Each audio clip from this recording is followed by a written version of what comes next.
Hello, আজ আমি যাচ্ছি অনন্তপুর মিলে তারামা ক্যাটারিং এর হয়ে বিশ্বকর্মা পুজোর ক্যাটারিং করতে। এখানে প্রতি বছরই পুজো উদ্দেশ্যে ব্যাপকভাবে আয়োজন করা হয়। তো চলো যাওয়া যাক। তো তোমরা দেখতেই পাচ্ছ, আমরা প্রথমে এসে ভেতরটা সুন্দর করে খাওয়া দাওয়ার জন্য সাজিয়ে নিয়েছি। তো যেহেতু এটি একটি বুফের আইটেম ছিল, আমরা প্রতিটি খাবার সাজিয়ে নিয়েছিলাম। চলো দেখা যায় এক এক করে। তো দেখতেই পাচ্ছ, প্রথমে সুন্দর করে প্লেট সাজানো রয়েছে। প্রথমে রয়েছে নান, তারপর রয়েছে চানা পনির, তারপরের আইটেম ছিল পোলাও,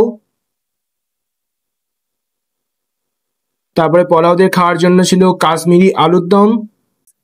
চলো আমরা সামনে আরো এগিয়ে যাই আস্তে আস্তে। তো এদিকে ডেজার্ট আইটেম ছিল চাটনি, পাঁপড়, মিষ্টি এবং জোয়ান। তো এখন কাজ শুরু হয়ে গিয়েছিল। কারখানার সমস্ত স্টাফ এখানে নিজেদের মতো করে খাওয়া দাওয়া করছিল। স্টাফেদের সাথে তাদের পরিবারেরও সব পরিবারে নিমন্ত্রিত ছিল এবং সবাই যে যার মতো করে খাবার দাবার নিয়ে খাওয়া দাওয়া করছিল। এর আগে তোমাদের দেখিয়েছিলাম আমরা কি কি খাবার ওপরে সাজিয়ে রেখেছি। এরপর তোমাদের দেখাবো ঠিক কতটা পরিমাণের খাবার আয়োজন করতে হয়েছিল।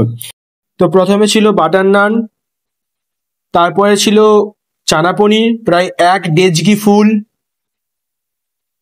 তারপর ছিল পোলাও। হ্যাঁ, তারপর ছিল পোলাও, একটা টপ, আর একটা টপ পোলাও। যেহেতু অনেক লোকের, আপনারা দেখতেই পাচ্ছিলেন, এটাতেও পোলাও ছিল। প্রায় মনে হয় 5 থেকে 7 টপ পোলাও করা হয়েছিল। তো এটাতেও পোলাও ছিল। তো তারপরে ছিল আলুর দম, যেটা উপরে আপনারা দেখতে পেয়েছেন। এরকম আলুর দম আরো রান্নাঘরে করা হচ্ছিল। দেখতেই পাচ্ছেন পরপর অনেকগুলো আলুর দমের ডেজকি। তো তারপরে এদিকে মিষ্টি, চাটনি, পাঁপড় যেমন ছিল সেগুলো বস্তায় রাখা ছিল, নিচে বস্তায় আছে দেখতে পাবেন। হ্যাঁ, এখানে রয়েছে চাটনি। এদিকে প্লেট সাজিয়ে সাজিয়ে রাখা হয়েছে, যেটা ওপরে তোলা যায়নি কারণ অনেক ভার তো প্লেটের। তো রয়েছে চাটনি, এখানে রয়েছে মিষ্টি। এখনো 2 থেকে 3টে টব রাখা ছিল ওপরে। হ্যাঁ, পাশে আছে দেখতে পাচ্ছেন মিষ্টি এখনো, আর ওপরে জোয়ান। তো এখন বিকাল 4টে, এই কিছুক্ষণ আগে আমরা আমাদের খাওয়া দাওয়া শেষ করেছি। আমরা এবার বাড়ির দিকে রওনা হব।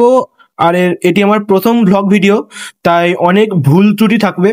তো কেমন হয়েছে একটু জানাবেন, আর যদি কিছু ভুল থাকে তো একটু ধরিয়ে দেবেন। এখনকার জন্য টাটা, আবার দেখা হবে নতুন একটি ভ্লগ ভিডিও নিয়ে। তো বাই।